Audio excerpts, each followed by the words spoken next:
In this problem, the ratios are directly proportional. Find the missing variable. If x1 equals 13 and x2 equals 20 and y2 equals 25, what is the value of y1?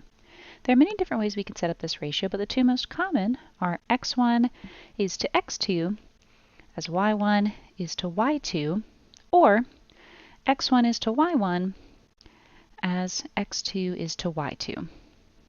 We'll use this one for this video, but you could use either and still get the same answer. Setting up the proportion, we have x1 over y1. I know x1 is 13 and y1 is our unknown, so I'll just name that y. And then x2 over y2 would be 20 over 25. So now we can cross multiply. 20y is equal to 25 times 13. Let's do this multiplication. 25 times 13.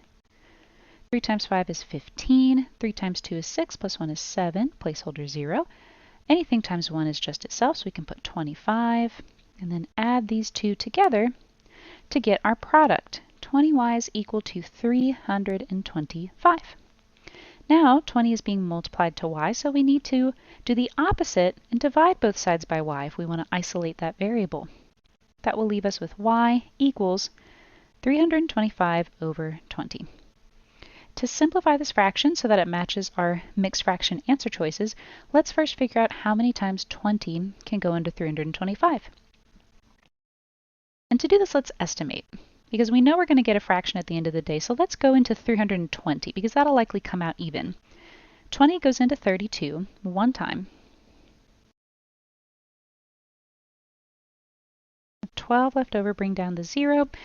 20 goes into 120 6 times, because 2 times 6 would give us 12, and then we'd add our zeros. And that goes in evenly with no remainder. So we know our whole number needs to be 16, and we can eliminate answer choice C and D because of that. Now we know that if we were to have 16 as our whole number, we would be subtracting 320 from 325, right? 20 times 16 is 320. We would have 5 left over out of 20. And if we wanted to simplify that down even further, we would take out the greatest common factor of 5 from both the numerator and denominator and be left with 16 and 1 over 4, making B our correct answer.